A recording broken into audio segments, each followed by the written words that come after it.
We've come a long way for this, my friends.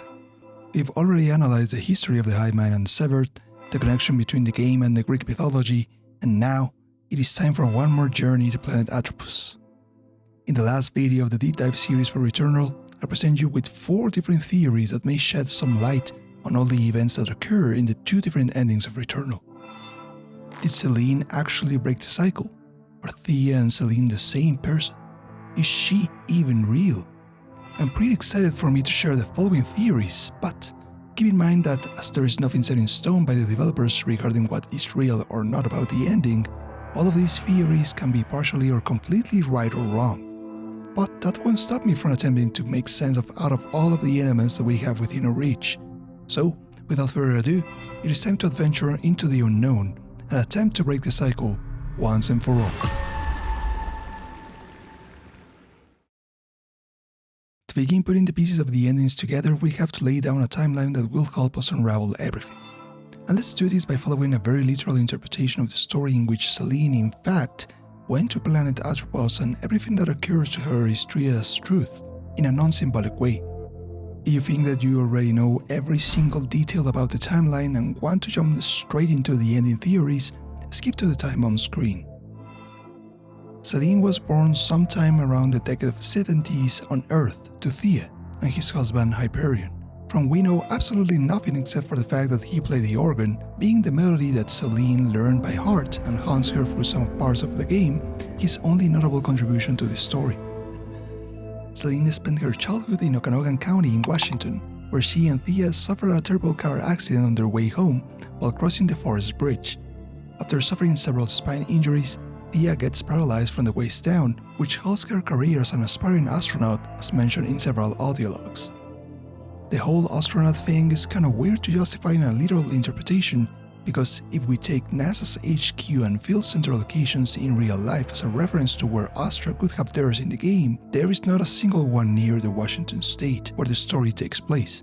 So perhaps, and this may be a stretch but bear with me, Theia was about to start her recruitment process with Astra or had already landed the perfect job that required her to move to any of these locations or to fly on a constant basis to advance her career, which may have caused her divorce from Hyperion, rising her stress levels trying to raise a somewhat problematic child as a single mother and aspiring astronaut, hinting at some kind of domestic violence with the last encounter between both of them and some audio logs. After the accident, Theia ends up in a wheelchair and her already bad relationship with Selene grew even more awkward and uncomfortable over the years that they spent living in their 20th century house. Selene tried to step in her shoes and make her proud by aspiring to become an astronaut herself, only to end up being constantly judged by Theia. Years later, Selene gives birth to Helios, raising her child as a single mother, leaving him occasionally with Theia and probably someone else during her recruitment process for Astra. The exact moment she began working with them is really unclear, but probably due to the distance caused by her job, her relationship with both Theia and Helios was not the best, as we never see Helios smiling or joyful around Selene, either in the first ending or through the different memories in the house. Helios was probably a child that regularly got sick, as we can hear in this dialogue. You're always breaking down. You're all hollow.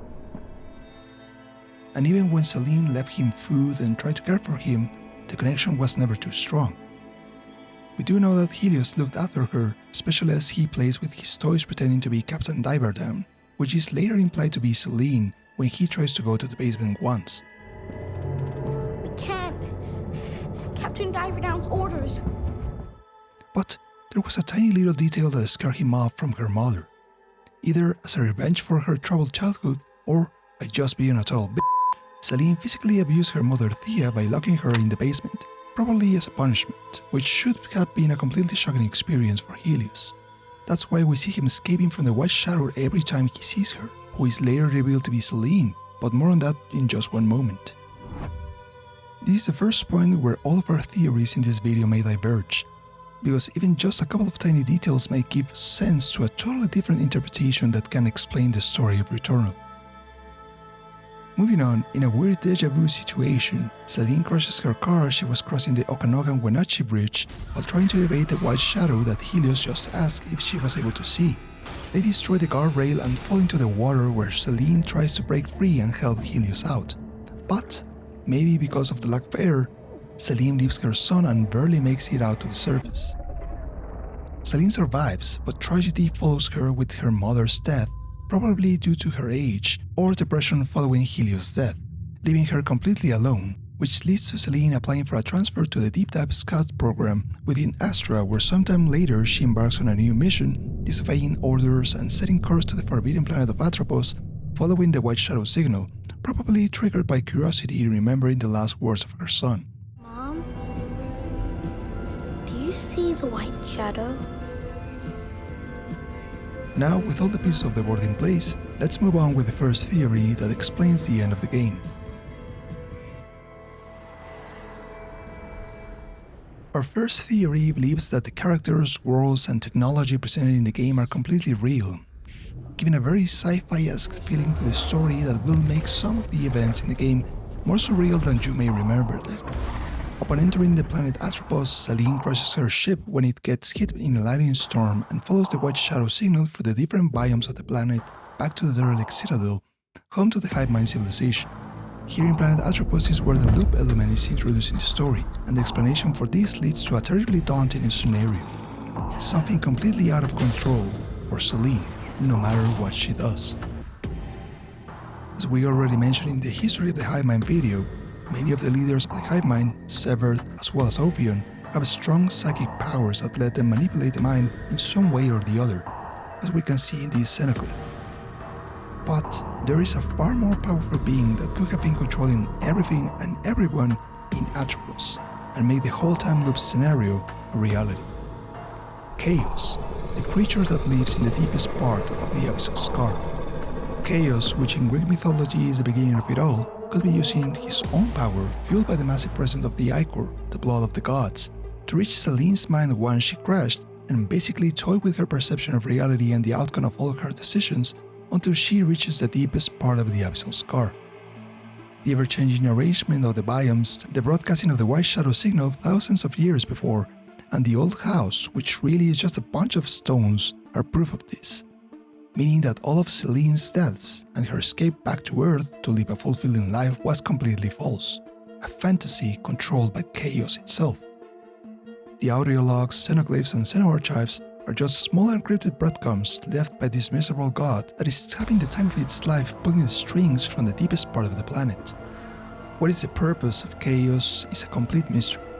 Perhaps the godlike creature is just having fun with an inferior creature controlling her mind to wreck everything on her path while she is in her search for answers. This explains why when Selene reaches the deepest part of the Abyssal Scar and meets Chaos, she remembers the car crash again, but sees Chaos at the bottom of the lake, being dragged back to awaken in planet Atropos. But then we have the car and the second ending. I believe that this is Chaos' final ace on its sleeve, a sort of wormhole powered by the Ichor, which transforms Selene into the White Shadow by coming to terms with her past, sending her back through time so she can try to warn herself while exploring Atropos stuck in the loop, triggering the White Shadow signal in the tower thousands of years ago and returning back to Earth in the past. This is why she is always with Helios, trying to make him understand the events that will come into the future so that maybe he can help herself to avoid them before it's too late. Perhaps Selene can't communicate at all from the enclosed White Shadow suit, and that's why Helios asks her mother that question before crossing the bridge. Mom? Do you see the White Shadow? The sad truth we find within this theory is that it was always Selene's terrible fate to cause her own death and take the lives of her loved ones, no matter what she did and no matter how hard she tried.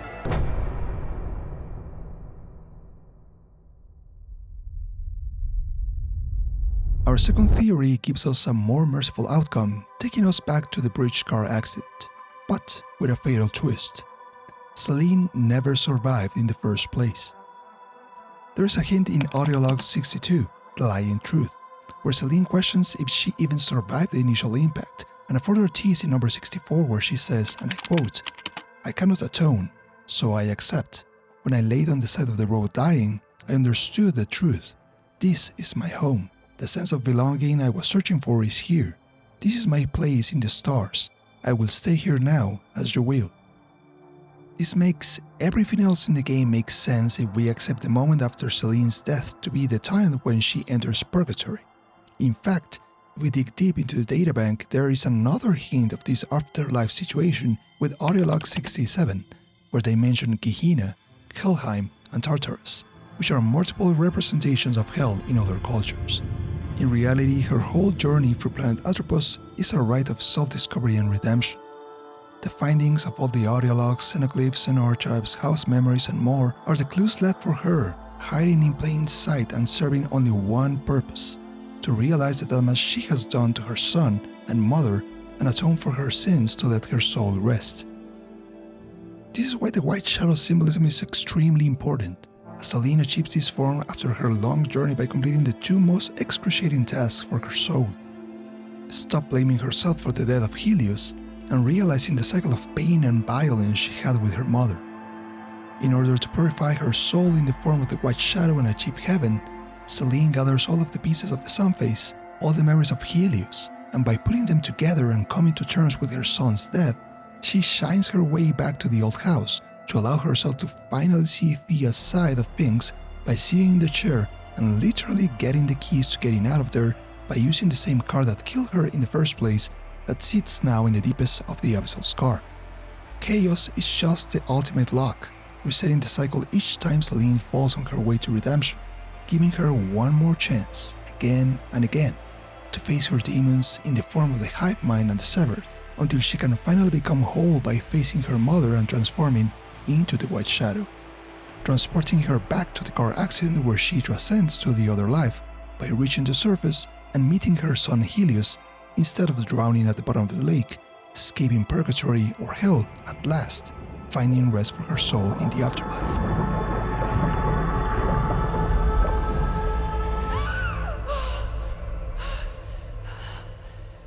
Helios. The third and fourth theories on our list explore the events of Returnal from a psychological standpoint, and it is here where I took some time to chat with my old friend Bernie Rocha.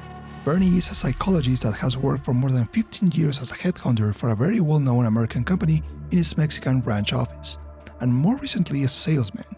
And I wanted him to give me some of his input on a couple of points that I had rambling in my mind, and things turned out in a very interesting way. And here is why. Everything we see in Returnal after the crash is a lie. It is a product of Selene's imagination that pictures a great adventure into the deepest corners of space, but in reality, it is just a facade. There are a lot of elements that point out to this theory, being the first clue and perhaps the most important of all, a series of internal Astra documents and audiologs that reveal the truth. As a member of a large private corporation that explores space, the rigorous training and recruitment process is key to ensure the long-term success of every mission. But even after trying her best, Selene never really managed to successfully complete her recruitment by Astra, as we can see in this rejection letter where they politely reject her because, and I quote, her proficiencies would prove an inadequate match given conditioning necessary for deep space missions. Sounds pretty legit, but I think Astra is lying about the real reasons that they are turning her down. What are these so-called conditions really about? Is Selene so underqualified as they imply? As we see through our journey in planet Atropos, Selene is, from a professional point of view, a great candidate for an Astra Scout. In her own words, this keen eye is demonstrated all along her journey during Atropos as she sticks to the very strict Astra protocol when reporting her findings in a scientific-like fashion that gives a lot of structure to her findings and even made this video possible. Selene is also a person with great physical condition to withstand the perils of any encounter she may come against, but most important of all, with a resilient mental fortitude to endure the solitary confinement of the deep space, not missing her daily routine in Earth as she never felt that she belonged, especially after the loss of her son and mother, conditions that would make her the perfect Astra candidate. With no strings attached, free to take any risk. So why reject her in the first place? Well, Astra did, but not while recruiting her for the first time, but when she applied for a transfer to the Deep Scout program. As Bernie explained to me, there actually might be a reason. Nowadays, talent recruitment in the private industry is a very scripted process. There are different technologies that have made a lot easier most of the candidates' screening process, with certain profiles that are established linked to characteristics, personal traits, and proficiencies to be sought in the candidate pool that will make that particular person a great match to move forward in the process. Even when this categorizing feels sometimes less humane and more automated, it is a reality that many seeking a job face at one point in their professional career. In different audio logs, the rewriters of Returnal give a hint that maybe Selene had a particular mental health condition that could have turned the alarm for any recruiter. This is when we go back to audio log 58, where we can overhear Selene during an interview talking about delusions and the progress that she has made with a particular situation. Bernie came up with the theory that perhaps these delusions that Selene is talking about are part of an acute PTSD triggered by the terrible car crash. The progress she has made is referenced in audio log 60, which is very interestingly named Doctor Consultation Appointment, where Selene talks about how difficult it is for her to go back to driving, the prep time and recovery needed, and the pressure from the outside, and one detail she hasn't told a single person about. This dialogue may have occurred during one of the multiple therapy sessions, probably with a psychiatrist. We can even find her medicines while exploring the old house, which are very difficult to tell exactly what they are by reading the label. But Hollywood has taught us that every orange pill container is usually a reference for antidepressants, so we will trust the movies for this one and go with the idea that Selene is under heavy medication to control her depression. Going back to Bernie, all of this that we have explained about Selene must have been revealed in a very subtle way during her interviews to transfer to the Deep Scout program, triggering an alert with one of the professional recruiters and resulted in the termination of the process and Selene getting her rejection letter. And from this point, we sadly go downhill, with Selene's delusions being more frequent, while recurrent nightmares started to occur, symbolized by chaos. This is the never-ending cycle. Each time Selene starts dreaming, she relives the crash in a very symbolic way. Instead of being on planet Earth, she's now on planet Atropos. We have already explained this in the mythology video, but Atropos was one of the three goddesses of fate, and the recurring adventuring into Atropos no matter what she does is just Selene trying to find the answers to the guilt that she feels because of her actions, and try to stop it from mentally corroding her. The Helios spaceship crash is just a representation of the terrible car crash both of them suffered years ago. The different Selenes that we find are her thoughts during this healing process. Some of them seem off-putting, others make more sense, but each of them holds a little truth about Selene's grief. Astra, the mothership, stands for society, whom she goes against in every step of her recovery, misunderstanding her, unable to repair Helios. The severed and hive mind reflects Selene's inner demons and insecurities, fighting against her, getting tougher and harder to be as she draws closer to the truth that will set her free. The old 20th century house is her unconscious, holding the meaning to everything that she is looking for until she finally has had the opportunity to make amends with her own failure through therapy. This could be further symbolized once we get the keys after fixing the sunplate when the house turns to stone, a different outcome than the one we saw back in the flashback of the burning house when picking Selene's portrait for the first time. And last, we have the white shadow, Selene's better self, one that has accepted her pain and can finally reach for the surface and embrace Helios' death to then move on. And now, the final theory, one that will probably knock you down to the comment section to start typing right after clicking the subscribe button, of course: Selene never existed. You heard me right. Even when we do this whole adventuring in planet Atropos and get to know her past, we may have omitted a crucial fact, and that is, Selene was never real in the first place. And the key to unveiling this is Selene's heterochromia. This very rare eye coloring is most of the time a unique genetic condition. But there is another way a person who wasn't born with it can acquire it: an eye injury. That's right, the car accident may have caused this and is in fact a revelation of Selene's true identity: Theia, her own mother, which in Greek mythology is the goddess of sight. Things are about to get weird, but hold on, because what I am about to tell you might take a while to make sense. In Greek mythology, Selene is the daughter of Theia and sister to Helios, but in the game, she is her mother. If we eliminate Selene out of the equation by stating that Selene is actually Theia, the direct relationship between mother and son is now complete. This is further back if we examine the car crash from a different perspective. Theia, an aspiring astronaut, drives his son Helios in the middle of the night back home one day shortly after receiving her rejection letter from Astro Command. Helios has recently begun to have an imaginary friend, named the White Shadow, which may be just a portrayal of his enthusiasm for her mother soon going out to space in the Apollo era, becoming his hero, now nicknamed Captain Diver Down or the White Shadow. Given that this is her friend as a kid, it is natural of Helios to ask if her mother sees it too, and perhaps Selene materializes all her frustrations about her rejection by Astra and her desire to become an astronaut in this way, as an obstacle in the middle of the road, getting distracted and finally crashing, destroying the guardrail and diving into the lake. Both survive the crash, but Theia receives multiple spinal injuries that bound her to a wheelchair, and this is the beginning of the detriment of her mental health. A person once so close to going beyond the limits of human reach is now bound to a metal scrap.